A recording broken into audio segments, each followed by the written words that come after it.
Mu gihe twaraye duhimbaje imyaka 32 iheze Melchior Ndadaye incunga ya demokarasi agandaguwe, bamwe mu bo bagendanye hamwe n'abene gihugu barafise ico bamwibukirako. Sylvestre Ntibantunganya yahoze arongoye Burundi agira ati Ndadaye yari umuntu yakoresha ubwenge Imana yamuhaye kugira yishoboze kandi ashobore kurongora neza igihugu c'u Burundi. Ni mu mukwirikire aho atangura atumenyesha ivyo yarazi kuri Melchior Ndadaye. Ndadaye yari umuntu yitonda atavukira hejuru. Yari umuntu yumviriza, navuze ko yumviriza abo bakorana.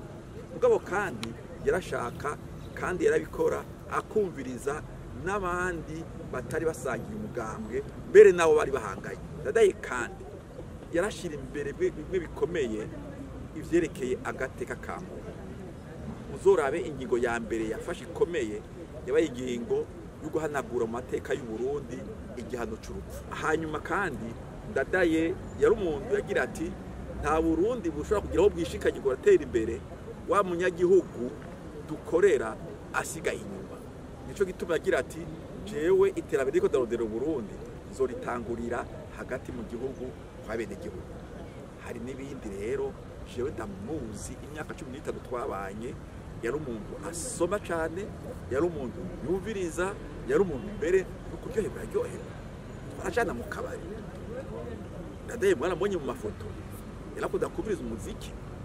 Ndadaye yari umuntu yagira na sport, yari afise ceinture noire muri karate.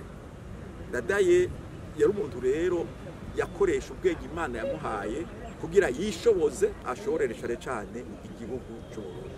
Nayo mu mugambi w'abadasigana iprona ngo kwibuka igihe Melchior Ndadaye yagandagurwa bibibutsa ko mu Burundi atakundi bogira atari kubungabunga demokarasi. Ivyo vyashikirijwe na Olivier Nkurunziza arongoye uwo mugambwe. Mugihe nk'ikire mu Burundi umugambi w'abadasigana teza kuzirikana ko dutegerezwa kumva mu Burundi ko atakundi twogira dutegerezwa kubungabunga demokarasi mu migambwe mu hantu tubaye, kugira ngo iyi demokarasi mu butandukane bwacu mu vyumviro bitandukanye abarundi tubane dushigikira ubumwe, dushigikira amahoro, kuko yashaka Uburundi bushasha buri mwiyo ngendo ya demokarasi. Rimwe rimwe rero biratugora demokarasi gacumbagira. Nico gituma umugambi w'abadasigana twifuza ko mu gihe nk'iki tuba tuzirikana dutegerezwa kubona mbega demokarasi Ndadaye Melchior yifuza igeze hehe. Tukifuza rero ko twoyibungabunga, abarundi bakama bitorera indongozi ataho bahagaze ku gakanu bagatora indongozi zobafasha, kandi nabo abatowe bakamenya ko bakorera abarundi bose, ntibakorera inyungu zabo, cyane cyane bateza imbere umurundi muto muto aherereye. Tugwanye ibiturire kuko Ndadaye yarabishaka kubigwanya, tugwanya akarenganyo, yarankaga hotoro n'akarenganyo, maze ubutungane busasagara mu barundi bose, maze kiba igihugu c'amatanuru.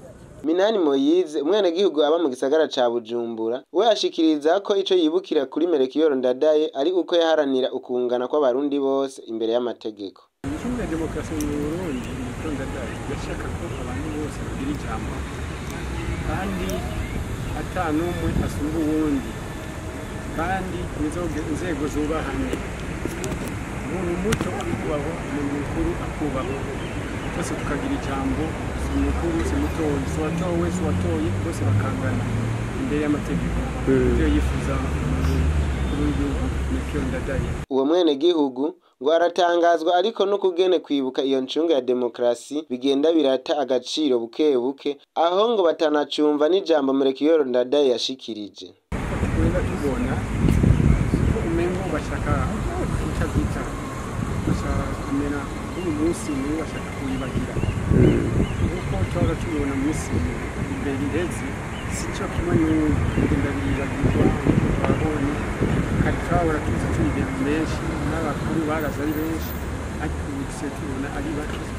N'ikindi gitangaza nuko ijambo ryiwe turyumva, atubwira kandi batubwira amashuri yize, ivyo yaciyemo gushika kugira ashikiye umugambi wa Floride byagenda, ariko ubu navyo tucyumva nuko kugenda twumvise ijambo ryiwe, kumva ibyo yaciyemo, akibutsa akahise ku Burundi, bakavuga ibyo yakoze, ariko ubu navyo twaragiye tumvise rero bamwe bagiye n'umubabaro. Harerimana Deo uwundi mwenegihugu yitabiriye ibirori vyo kwibuka imyaka 32 iheze Melchior Ndadaye agandaguwe asaba leta kurekura abenegihugu bato bato bapfunzwe bagirizwa kwica Melchior Ndadaye. Kubwiwe ngo abishe Ndadaye barazwi kandi nta munyagihugu muto yari kwica umukuru w'igihugu akamwicira mu ikambi y'igisirikare.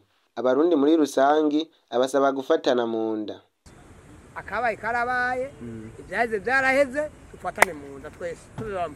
Tubibutse ko Melchior Ndadaye yagandaguwe kuwa 21 Gitugutu inyuma y'urupfu rwiwe hakaba hakwirikiye intambara yamaze imyaka irenga 10.